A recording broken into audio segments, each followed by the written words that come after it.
Hello बच्चों, let's read this question. Which of the following are false? And four options given है हमें. saline water slows down rusting. In Daniell cell, if concentration of the solutions are doubled, the EMF of the cell is constant.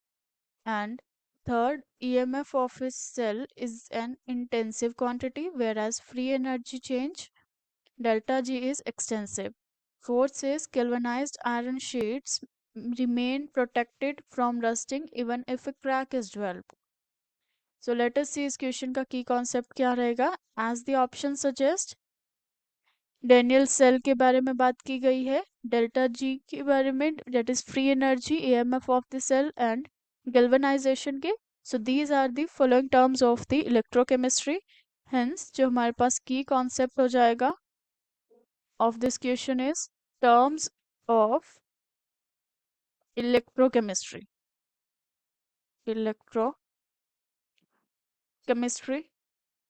So let us start solving by the options. जो हमारे पास first option given है, it says saline water slows down rusting. So जो saline water होता है, that is of the NaCl in water. And जो हमारे पास rusting होता है, रस्टिंग एक प्रोसेस है जिसमें हमारे पास जो आयरन होता है, मेनली जो मेटल है, वो करोड हो जाता है in the presence of the oxygen and moisture present in the air. So we can write it is the slow conversion of iron into its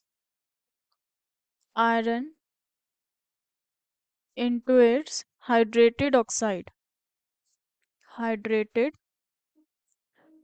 oxide in the presence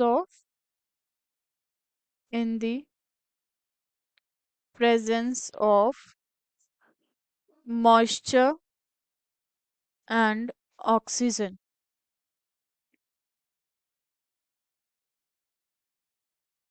now the point is, अगर हमारे पास जो metal है वो बिल्कुल रो है, उस पर रस्ट नहीं लगी हुई, देन सलाइन वाटर जो है अफेक्ट नहीं करेगा कुछ भी. बट अगर रस्टिंग पहले से हुई हुई है, विच मीन्स ऑलरेडी रस्टेड है हमारे पास मेटल, देन जो हमारे पास सलाइन वाटर है, as it contains the water as well as ions, due to which जो रस्टिंग प्रोसेस है वो इंक्रीज हो जाता है, वो फास्ट हो जाता है.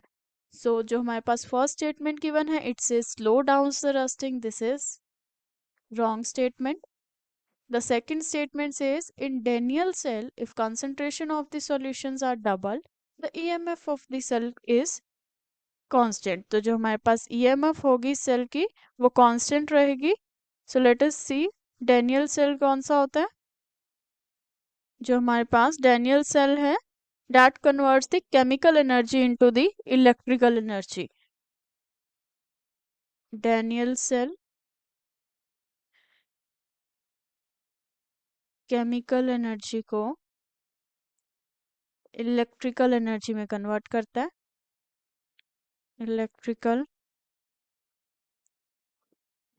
एनर्जी में कन्वर्ट कर देता है.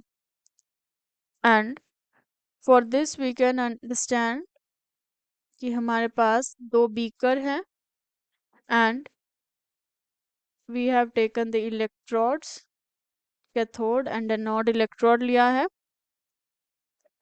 एंड जो हमारे पास इलेक्ट्रोड होगा उसी के विद रिस्पेक्ट में हम सॉल्यूशन लेंगे. लेट अस से अगर जिंक का इलेक्ट्रोड है तो जिंक सल्फेट का solution will be there. And अगर हमारे पास एज अ कैथोड हमने कॉपर का इलेक्ट्रोड लिया है, so it will be copper sulphate in the solution. And जो इलेक्ट्रोड्स हैं, these are connected with the help of the voltmeter. And in between हम सॉल्ट ब्रिज यूज करते हैं to maintain the neutrality. So this is salt bridge जो इलेक्ट्रिलिटी maintain करता है और न्यूट्रलिटी भी मेंटेन करता है. एंड ये हमारे पास अगर एनोड है, so this will be cathode. So this is the rough diagram for the Daniell cell. And according to the question, equation की बात की गई है. जो हमारे पास इक्वेशन रहती है for the Daniell cell, that is the E cell is equals to E naught cell, जो हमारे पास स्टैंडर्ड होगा, minus 0.0591 divided bye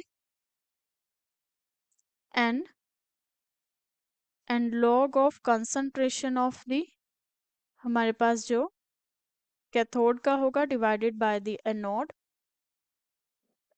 and it is said that अगर हम कंसंट्रेशन ऑफ सॉल्यूशन को डबल कर दे, ईएमएफ कांस्टेंट रहेगी। So, अगर हमारे पास डबल करने पर जो इक्वेशन आएगा, that will B 0.0591 and log of, let us say it is 2c और 2a, ये है। तो जो 2 से 2 कैंसिल हो जाएगा, सो विच शोज कि हमारे पास जो हमारा ई सेल है it will remain constant. So जो हमारे पास सेकेंड ऑप्शन गिवन है, this is the correct one. The next is EMF of a cell is an intensive quantity, और जो डेल्टा जी है वो हमारे पास एक्सटेंसिव क्वांटिटी है। सो जो इंटेंसिव क्वांटिटी होते हैं, intensive quantity that are independent of the mass, independent of mass, and जो हमें ई सेल की बात की गई है और ईएमएफ की बात की गई है, it is the example of the intensive quantity only, because ये मास पे डिपेंड नहीं करती EMF of cell. The next is extensive quantity. Extensive quantity वो होती है जो कि डिपेंड करती है मास पर, डिपेंड ऑन मास।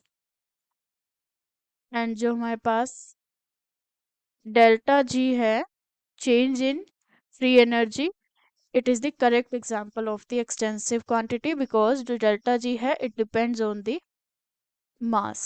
Hence जो हमारे पास थर्ड इक्वेशन, थर्ड स्टेटमेंट है, दिस इज ऑल्सो करेक्ट। जो फोर्थ है, it says galvanized iron sheet remain protected from rusting even if a crack is developed. So let us see galvanization क्या होता है। galvanization is the process जिसमें हम zinc की layer को iron पर कोट कर देते हैं। Zinc is coated on the iron surface, iron surface to prevent corrosion. Corrosion की प्रोसेस को प्रिवेंट करने के लिए हम जिंक को कोट कर देते हैं, प्रिवेंट कोरोजन। एंड अगर जिंक की कोटिंग जो है बीच में से ब्रेक हो जाए, तो जो गैल्वेनाइज्ड ऑब्जेक्ट है that will remain protective against the rusting, because जो जिंक है वो बहुत ज़्यादा रिएक्टिव है as compare to the iron, hence can be easily oxidized, due to which we can say जो हमारे पास फोर्थ स्टेटमेंट है it is also correct. So जो हमारे पास आंसर होगा that will be option 1 only, because in this question false statement पूछी गई है। सो ऑप्शन फर्स्ट जो है that is the false statement only. saline water slows down rusting. So option first जो है, this is the final answer. Hope you understood it well. Best of luck.